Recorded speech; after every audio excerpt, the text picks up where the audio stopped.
TV9ಗೆ ನೂತನ ಸಚಿವರ ಪಟ್ಟಿ ಲಭ್ಯ ಆಗಿದೆ. ಇಲ್ಲಿರುವಂತ ಹೆಸರುಗಳನ್ನ ನೀವು ಗಮನಿಸ್ತಾ ಹೋಗಬಹುದು. ಈಗ ಯಾರ್ಯಾರಿಗೆ ಸಚಿವಗಿರಿ ಸಿಗಬಹುದು ಸಂಪುಟ ವಿಸ್ತರಣೆಯ ಸಂದರ್ಭದಲ್ಲಿ ಅಂತ ಹೇಳಿ ಸಿಗುತ್ತೆ ಅಂತ ಹೇಳಿ. Shivaraj Tangadagi, Zameer Ahmed Khan, Chaluvarayaswamy, doctor Ajay Singh, HC Balakrishna, T Raghumurthy, SS Mallikarjun, ಶಿವಲಿಂಗೇಗೌಡರಿಗೆ ಸಚಿವ ಸ್ಥಾನ ಸಿಗೋದು ಬಹುತೇಕ ಖಚಿತ ಆಗಿದೆ ಅನ್ನೋದು ತಿಳಿದು ಬರ್ತಾ ಇದೆ.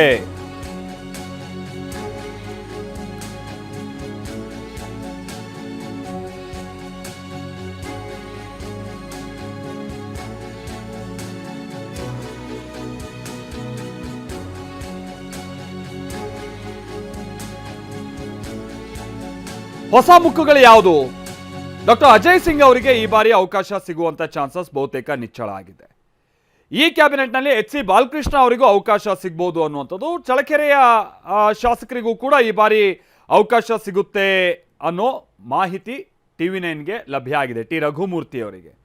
ಸೊ ಈ ಮುಖೇನವಾಗಿ ಒಂದು 9 ಹೆಸರುಗಳು ಅಂತ ಕಾಣಿಸುತ್ತೆ. Shivaraj Tangadagi, Zameer Ahmed Khan, Chaluvarayaswamy, doctor Ajay Singh, HC Balakrishna, T Raghumurthy, SS Mallikarjun, ಶಿವಲಿಂಗೇಗೌಡರು, ಒಟ್ಟು 8 ಹೆಸರುಗಳು ಈಗ ಖಚಿತ ಆಗಿದೆ ಅನ್ನೋದು ತಿಳಿದು ಬರ್ತಾ ಇದೆ.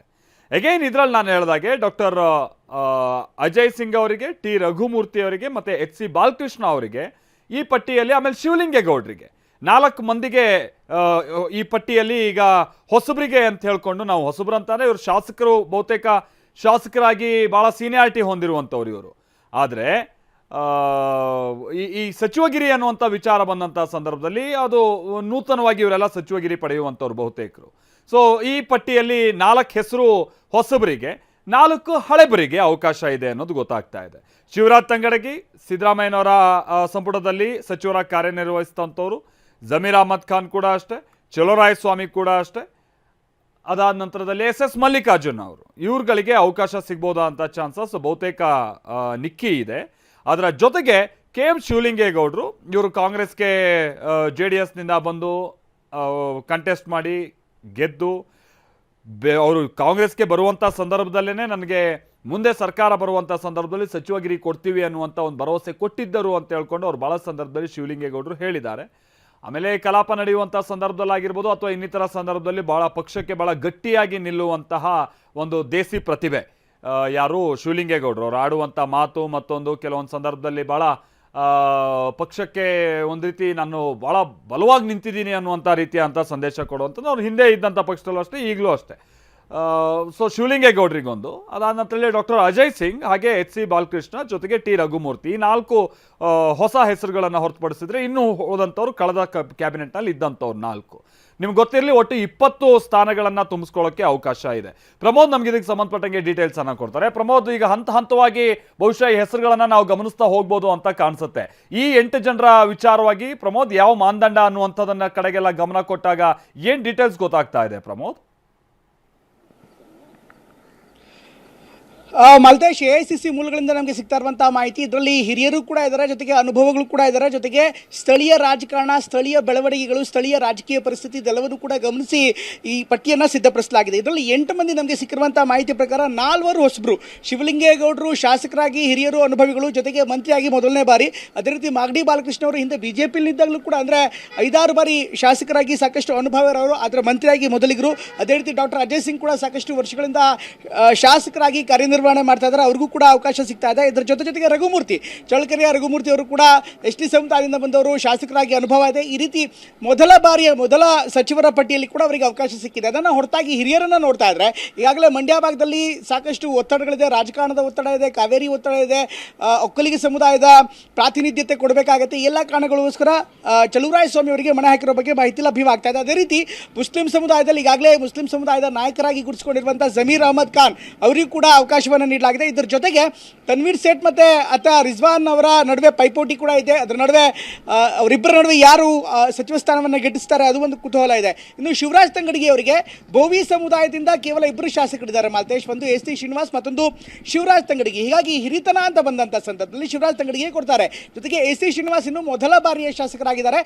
ಈಗಾಗಲೇ ಒಂದು ಪಾಲಿಸಿಯನ್ನು ಮಾಡಿದ್ದಾರೆ, ಮೊದಲ ಬಾರಿಯ ಶಾಸಕರಿಗೆ ಇಲ್ಲ ಸಚಿವ ಸ್ಥಾನ ಕೊಡೋದಕ್ಕೆ ಕಷ್ಟ ಸಾಧ್ಯ ಅನ್ನುವಂಥ ಪಾಲಿಸಿ ಕೂಡ ಇದೆ ಅನ್ನುವಂಥ ಮಾಹಿತಿ ಲಭ್ಯವಾಗ್ತಾ ಇದೆ. ಈ ಈ ಕಾರಣಕ್ಕೋಸ್ಕರ ಶಿವರಾಜ್ ತಂಗಡಿಗೆ ಅಂದರೆ AC ಶ್ರೀನಿವಾಸ್ ಬದಲಿಗೆ ಶಿವರಾಜ್ ತಂಗಡಿಗೆ ಕೊಡಲಾಗಿದೆ. ಹೀಗಾಗಿ ಹಿಂದೆ ಕೂಡ ಸಚಿವರಾಗಿರುವಂಥ ಕೋಟದಡಿ ಜೊತೆಗೆ ಬೋವಿ ಸಮುದಾಯದಿಂದ ಹೆಚ್ಚಿನ ಪ್ರಾತಿನಿಧ್ಯತೆ ಇಲ್ಲದಿರುವಂಥ ಹಿನ್ನೆಲೆಯಲ್ಲಿ ಶಿವರಾಜ್ ತಂಗಡಿಗೆಯವರು ಈ ಒಂದು ಪಟ್ಟಿಯಲ್ಲಿ ಸ್ಥಾನವನ್ನು ಗಿಟ್ಟಿಸಿಕೊಂಡಿದ್ದಾರೆ. ಇನ್ನು ಚಲುವರಾಯಸ್ವಾಮಿ, ನಾನು ಆಗಲೇ ಹೇಳ್ದಂಗೆ ಆ ಭಾಗದಲ್ಲಿ, ಮಂಡ್ಯ ಭಾಗದಲ್ಲಿ ಕುಮಾರಸ್ವಾಮಿ ಕೂಡ ಒಂದು ಕಡೆಗಿದ್ದಾರೆ, ಅವರು ಕೂಡ ಗಟ್ಟಿಯಾದಂಥ ರಾಜಕಾರಣವನ್ನು ಮಾಡ್ತಾ ಇದ್ದಾರೆ. ಅವರನ್ನು ಕೌಂಟರ್ ಮಾಡೋದಕ್ಕೆ ಚಲುವರಾಯಸ್ವಾಮಿ ಅವರು ಅನಿವಾರ್ಯ ಆಗುತ್ತೆ. ಇನ್ನು ಅಜಯ್ ಸಿಂಗ್ ಅವರು ಕೂಡ ಸಾಕಷ್ಟು ಬಾರಿ ಪ್ರಯತ್ನವನ್ನು ಮಾಡ್ತಾ ಇದ್ದಾರೆ. ಕಳೆದ ಬಾರಿ ಕೂಡ ಅವರು ಪ್ರಯತ್ನ ಮಾಡಿದ್ರು, ಆದರೆ ಸಿಗಲಿಲ್ಲ. ಈ ಬಾರಿ ಮತ್ತೆ ಆ ಭಾಗಕ್ಕೆ ಪ್ರಾತಿನಿಧ್ಯ ಕೊಡೋ ನಿಟ್ಟಲ್ಲಿ, ಹೈದರಾಬಾದ್ ಕರ್ನಾಟಕದ ಭಾಗಕ್ಕೆ ಪ್ರಾತಿನಿಧ್ಯ ಕೊಡೋ ನಿಟ್ಟಲ್ಲಿ ಅವರಿಗೂ ಕೂಡ ಈ ಬಾರಿ ಅವಕಾಶ ಸಿಕ್ಕಿದೆ. ಇನ್ನು ಬಾಲಕೃಷ್ಣ ಶಿವಕುಮಾರ್ ಅವರು ಮೊದಲಿಂದಲೂ ಕೂಡ ಅಂದರೆ ಅವ್ರ ಜಿಲ್ಲೆಯಿಂದನೇ ಬರ್ತಾರೆ, ರಾಮನಗರದ ಜಿಲ್ಲೆಯಿಂದ, ಬೆಂಗಳೂರು ದಕ್ಷಿಣ ಜಿಲ್ಲೆಯಿಂದ ಬರ್ತಾರೆ. ಹೀಗಾಗಿ ಅವರಿಗೆ ಅವಕಾಶ ಕೊಡಲೇಬೇಕು ಅಂತ ಮುಖ್ಯಮಂತ್ರಿಗಳು ಕೂಡ ಪಟ್ಟನ್ನು ಹಿಡಿದಿದ್ರು. ಈ ಒಂದು ಕಾರಣಕ್ಕೋಸ್ಕರ ಅವ್ರ ಹೆಸರು ಕೇಳಿಬರ್ತಾ ಇದೆ. ಹೀಗಾಗಿ ಸಾಕಷ್ಟು ರಾಜಕಾರಣದ ಆಳ ಅಗಲ ಎಲ್ಲವನ್ನೂ ಕೂಡ ಚರ್ಚೆ ಮಾಡಿ, ಸಾಮಾಜಿಕ ಸಮೀಕರಣವನ್ನು ಮಾಡಿ, ಜೊತೆಗೆ ಸ್ಥಳೀಯ ರಾಜಕಾರಣ, ಪ್ರಾದೇಶಿಕ ರಾಜಕಾರಣದ ಆಧಾರದ ಮೇಲೆ ಈಗ ತತ್ಕ್ಷಣಕ್ಕೆ 8 ಮಂದಿ ಹೆಸರು ಗೊತ್ತಾಗ್ತಾ ಇದೆ. ಇದ ನಂತರ ಕೆಲವೇ ಹೊತ್ತಿನಲ್ಲಿ ಪೂರ್ಣ ಪ್ರಮಾಣದ ಪಟ್ಟಿ ಬರುವಂತ ನಿರೀಕ್ಷೆ ಇದೆ. ಮಾಲ್ತೇಶ್, ಕರೆಕ್ಟ್. ಇನ್ನು ನೀವು ಹೇಳಿದಾಗೆ ರಘುಮೂರ್ತಿ ಜೊತೆಗೆ ಅಜಯ್ ಸಿಂಗ್ ಬಹಳ ಆಸ್ಪಿರೆಂಟ್ ಇದ್ರು. ರಘುಮೂರ್ತಿ ಅವರು ಬಹುಶಃ ಬಹಳ ದೊಡ್ಡ ಮಟ್ಟದಲ್ಲಿ, ಪ್ರಮೋದ್ ನೀವು ರಿಪೋರ್ಟಿಂಗ್ ಸಂದರ್ಭದಲ್ಲಿ ಏನಾರು ಹೆಸರು ಕೇಳಿ ಬಂದಂಥದ್ದು ಈ ಥರದ್ದು 3 ಬಾರಿ ಹೌದು ಕಂಟಿನ್ಯೂಸ್ ಆಗಿ ಗೆದ್ದಿರುವಂಥವ್ರು. ಬಟ್ ವಿಚಾರ ಅಂತ ಅಂದ್ರೆ ನಾರಾಯಣ ಸ್ವಾಮಿ ಅವರಿಗೆ ಮಂಡ್ಯದಲ್ಲಿ ಮಣೆ ಹಾಕ್ಬೋದು, ಈ ಬಾರಿ ಚಲುವರಾಯಸ್ವಾಮಿ ಅವ್ರನ್ನ ಪಕ್ಕಕ್ಕೆ ಇಡ್ಬೋದು ಅನ್ನುವಂಥ ರೀತಿಯಾಗಿಯೂ ಕೂಡ ಕೆಲ ಚರ್ಚೆ ಇತ್ತು. ಅದಾದ ನಂತರಲ್ಲೂ ಚಲುವರಾಯಸ್ವಾಮಿ ಅವರಿಗೆ ಏನಾದರೂ ಮಣೆ ಹಾಕಿದ್ರೆ ಅದು ಯಾವ ರೀತಿ ಅಂತ ಸ್ಟ್ರಾಟಜಿ ಇರುತ್ತೆ, ಹಳೆ ಮೈಸೂರು ಭಾಗದಲ್ಲಿ ಪಕ್ಷಕ್ಕೆ ಯಾವ ರೀತಿ ಅನುಕೂಲ ಆಗ್ಬೋದು ಅನ್ನುವಂಥ ಲೆಕ್ಕಾಚಾರದ ಭಾಗ ಆಗಿರುತ್ತಾ ಪ್ರಮೋದ್? ಮಾಲ್ತೇಶ್, ಈ ಕ್ಷಣಕ್ಕೂ ನರೇಂದ್ರ ಸ್ವಾಮಿ ಅವರಿಗೆ ಸಚಿವ ಸ್ಥಾನ ಸಿಗದೆ ಇರಲ್ಲ ಅಂತಲೂ ಹೇಳೋದಕ್ಕೆ ಸಾಧ್ಯ ಇಲ್ಲ. ನರೇಂದ್ರ ಸ್ವಾಮಿ ಮತ್ತು ಆನೇಕಲ್ ಶಿವಣ್ಣ ನಡುವೆ ಇನ್ನೂ ಕೂಡ ಪೈಪೋಟಿ ನಡೀತಾರೆ. ನಾವೆಲ್ಲವನ್ನೂ ಕೂಡ ಈಗ ಜಿಲ್ಲಾವಾರು ರಾಜಕಾರಣದ ಬಗ್ಗೆ ಚರ್ಚೆ ಮಾಡೋದಕ್ಕೆ ಕಷ್ಟ ಸಾಧ್ಯವಾಗ್ಬೋದು ಮಾಲ್ತೇಶ್. ಯಾಕಂದರೆ ಅಫ್ಕೋರ್ಸ್ ಕೆಲವೊಂದು ಜಿಲ್ಲೆ, ಉದಾಹರಣೆಗೆ ಈಗಾಗಲೇ ಬೆಳಗಾವಿ 3 ಸಚಿವರು ಬರುವಂಥ ನಿರೀಕ್ಷೆ ಇದೆ. ಬೆಂಗಳೂರಿನಲ್ಲಿ ಸಾಕಷ್ಟು 5-6 ಸಚಿವರ ಸ್ಥಾನವನ್ನು ನೀಡಲಾಗಿದೆ. ಯಾಕೆಂದರೆ ಈಗಾಗಲೇ ಒಂದು ಹಿರಿತನ ಜೊತೆಗೆ ಜಾತಿ ಸಮೀಕರಣ ಇದರ ಆಧಾರದ ಮೇಲೂ ಕೂಡ ನೀಡಲಾಗ್ತದೆ. ಹೀಗಾಗಿ ಈ ದಲಿತ ಸಮುದಾಯದ ಕೂಟದಲ್ಲಿ ದಲಿತ ಎಡ ಮತ್ತು ಬಲ ಚರ್ಚೆ ಬಂದಂಥ ಸಂದರ್ಭದಲ್ಲಿ ಆಗ ಸಹಜವಾಗಿ ಯಾರಿಗೆ ಅವಕಾಶವನ್ನು ನೀಡಬೇಕು ಅಂತ ಬಂದಾಗ ಇವರಿಬ್ಬರ ಹೆಸರು, ಒಂದು ಮಳವಳ್ಳಿ ನರೇಂದ್ರ ಸ್ವಾಮಿ ಅವರ ಹೆಸರು ಕೂಡ ತುಂಬ ಜೋರಾಗಿ ನಡೀತಾ ಇದೆ, ಅದೇ ರೀತಿ ಆನೇಕಲ್ ಶಿವಣ್ಣ ಅವರ ಹೆಸರು ಕೂಡ ಇದೆ. ಹಾಗಾಗಿ ಇವರಿಬ್ಬರ ನಡುವೆ ಯಾರು ಒಬ್ಬರು ಆಯ್ಕೆ ಆಗುವಂಥ ಸಾಧ್ಯತೆ ಇರುತ್ತೆ. ಯಾಕಂದರೆ ಈಗಾಗಲೇ ಚಲುವರಾಯಸ್ವಾಮಿ ಆಯ್ಕೆ ಆಗಿದ್ದಾರೆ ಅನ್ನುವಂಥ ಮಾನದಂಡವೇ ಆದರೆ ಆಗ ನರೇಂದ್ರ ಸ್ವಾಮಿ ತಪ್ಪೋದು. ಆದರೆ ಹಿಂದೆ ಸಚಿವರಾಗಿ ಅನುಭವ ಇದೆ, ಜೊತೆಗೆ ಪಕ್ಷಕ್ಕೆ ಬಂದಿದ್ದಾರೆ ಅನ್ನುವಂಥದ್ದೆಲ್ಲ ಕೂಡ ಅಂದ್ಕೊಂಡಿದ್ದಂಥ ಸಂದರ್ಭದಲ್ಲಿ ಆಗ ನರೇಂದ್ರ ಸ್ವಾಮಿ ಸಿಗುತ್ತೆ. At the same time Shivanna ಅವರು ಕೂಡ ನಿರಂತರವಾಗಿ ಪಕ್ಷದಿಂದ ಗೆದ್ದು ಬರ್ತಾನೆ ಇದ್ದಾರೆ. ಪಕ್ಷದಲ್ಲಿ ಮೊದಲಿಂದಲೂ ಕೂಡ ಇದ್ದಂಥವ್ರು, ತಳಮಟ್ಟದ ರಾಜಕಾರಣದಿಂದ ಮೊದಲಿಂದಲೂ ಕೂಡ ಬಂದಂಥವ್ರು, ಜೊತೆಗೆ ಕಾಂಗ್ರೆಸ್ ಪಕ್ಷವನ್ನು ಆ ಭಾಗದಲ್ಲಿ, ಆನೇಕಲ್ ಭಾಗದಲ್ಲಿ ಕಟ್ಟಬಳಿಸಿದಂಥವ್ರು. ಹೀಗಾಗಿ ಅವರಿಗೆ ಮೊದಲಿಂದಲೂ ಕೂಡ ಸಾಕಷ್ಟು ಬೆಂಬಲ ಇದೆ. ಆತ ರಾಮಲಿಂಗಾರೆಡ್ಡಿ ಇರ್ಬೋದು, DK ಶಿವಕುಮಾರ್ ಇರ್ಬೋದು, ಅವ್ರ ಜೊತೆಗೆ ಮೊದಲಿಂದಲೂ ಕೂಡ ಗುರುತಿಸಿಕೊಂಡಿದ್ದಾರೆ. ಹೀಗಾಗಿ ಆ ಒಂದು ಕೋಟಾ ಬಂದರೆ, ಅಂದರೆ ಈಗಾಗಲೇ ನರೇಂದ್ರ ಸ್ವಾಮಿ ಅವರು ಒಮ್ಮೆ ಸಚಿವರಾಗಿ ಕೆಲಸವನ್ನು ಮಾಡಿದ್ದಾರೆ, ಅದರ ಬದಲಾಗಿ ಮಳವಳ್ಳಿ ಇನ್ಫ್ಯಾಕ್ಟ್ ಆನೇಕಲ್ ಶಿವಣ್ಣವ್ರಿಗೆ ಕೊಡಬೇಕು ಅಂತ ಹೇಳಿದ್ರೆ ಆಗ ಸಹಜವಾಗಿ ಎಲ್ಲ ಲೆಕ್ಕಾಚಾರಗಳು ಬರುತ್ತೆ. ಹೀಗಾಗಿ ಅವರಿಬ್ಬರ ನಡುವೆ ಇನ್ನೂ ಪೈಪೋಟಿ ಇದೆ. ಈಗ ಒಂದು ಕಡೆಗೆ ಜಾತಿ ಸಮೀಕರಣ ಮಾಡಲಾಗ್ತಾ ಇದೆ ಮಾಲ್ತೇಶ್, ಮತ್ತೊಂದು ಕಡೆಗೆ ಪ್ರಾದೇಶಿಕವಾದ ಸಮೀಕರಣವನ್ನು ಮಾಡಲಾಗ್ತದೆ. ಅಂತಿಮವಾಗಿ ಏನಾಗುತ್ತೆ ಕಾದು ನೋಡಬೇಕಾಗುತ್ತೆ. ಪ್ರಮೋದ್, ಈಗ ಸಿಕ್ಕಿರುವ ಪಟ್ಟಿ ಪ್ರಕಾರವಾಗಿ ಈಗ 8 ಮಂದಿಯಲ್ಲಿ 4 ಮಂದಿ ಹೊಸಬರಿಗೆ ಅಂತ ಹೇಳ್ಕೊಂಡು ನಾವು ಅವಕಾಶ ಕಲ್ಪಿಸೋದನ್ನು ನೋಡ್ತಾ ಇದ್ರೆ, ಅಕಸ್ಮಾತ್ ಇನ್ನುಳಿದಂಥ 12 ಮಂದಿ ಅಥವಾ 20 ಕಂಪ್ಲೀಟ್ ಫಿಲ್ಅಪ್ ಮಾಡಿದಂಥ ಸಂದರ್ಭದಲ್ಲಿ ಬಹುಶಃ 12ರಲ್ಲೂ 6-7 ಮಂದಿ ಹೊಸಬರಿಗೆ ಹೋದ್ರೂ ಆಶ್ಚರ್ಯ ಇಲ್ಲ ಅಂತ ಕಾಣಿಸುತ್ತೆ. ಬಹುಶಃ 50%ಗಿಂತ ಜಾಸ್ತಿ ಹೊಸಬರಿಗೆ ಕೊಡಬೇಕು ಅನ್ನುವಂಥ ನಿಟ್ಟಲ್ಲಿ ಲೆಕ್ಕಾಚಾರ ಏನಿತ್ತಲ್ಲ ಹೈಕಮಾಂಡ್, ಬಹುತೇಕ ಆ ಪ್ರಕಾರವಾಗಿನೇ ಈ ಪಟ್ಟಿ ಇರುತ್ತೆ ಅನ್ನೋಂಥದಕ್ಕೆ ಒಂದು ಮುನ್ಸೂಚನೆ ಅಂತೂ 8 ಮಂದಿ ನೋಡಿದಂಥ ಸಂದರ್ಭದಲ್ಲಿ ಸಿಗ್ತಾ ಇದೆ ಅಂತ ಭಾವಿಸ್ಬೋದು ಪ್ರಮೋದ್.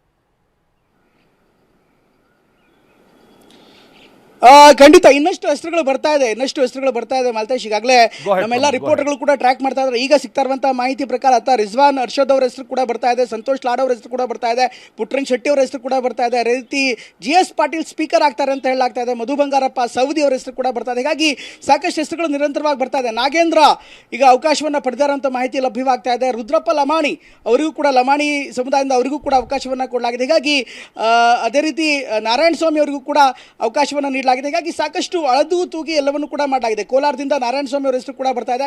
ಇದೆಲ್ಲವೂ ಕೂಡ ಈ ಕ್ಷಣಕ್ಕೆ ಬರ್ತಾ ಇರುವಂಥದ್ದು ಹೆಸರು. ಇನ್ನೇನು ಕೆಲವೇ ಹೊತ್ತಿನಲ್ಲಿ ಅಧಿಕೃತವಾಗಿ ಮಾಹಿತಿ ಲಭ್ಯವಾಗ್ತಾ ಇದೆ. ನರೇಂದ್ರ ಸ್ವಾಮಿ ಅವರಿಗೂ ಕೂಡ ಮಾಹಿತಿ ನೀಡಲಾಗುತ್ತೆ. ನರೇಂದ್ರ ಸ್ವಾಮಿ ಅವರಿಗೂ ಕೂಡ ಈಗಾಗಲೇ ಈ ವಿಚಾರವಾಗಿ ಮಾಹಿತಿ ಲಭ್ಯವಾಗುತ್ತೆ ಅಂತ ಹೇಳಲಾಗ್ತಾ ಇದೆ.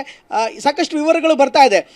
ವಿವರಗಳ ಜೊತೆಗೆ ಬಸವರಾಜ ರಾಯರೆಡ್ಡಿ ಅವರ ಹೆಸರು ಕೂಡ ಸೇರ್ಪಡೆ ಆಗ್ತಾ ಇದೆ, ಕಾಶಪ್ಪನವರ ಹೆಸರು ಕೂಡ ಸೇರ್ಪಡೆ ಆಗ್ತಾ ಇದೆ, ಬಾಲಕೃಷ್ಣ ಅವರು ಆಗಲೇ ನಾವು ಹೇಳ್ತೀವಿ ಮಂಕಾಳು ವೈದ್ಯ ಮೈತ್ರಿಯಾಗಿ ಎಂಟ್ರಿ ಕೊಟ್ಟಿದ್ದಾರೆ. ಹೀಗಾಗಿ ಈ ಒಂದು ಸಂಪೂರ್ಣ ಪಟ್ಟಿಯನ್ನು ನೋಡ್ತಾ ಇದ್ರೆ ಹೊಸಬ್ರು ಮತ್ತು ಹಳಬರ ಮಿಶ್ರಣ ಇದರಲ್ಲಿ ಕಂಡು ಬರ್ತಾ ಇದೆ.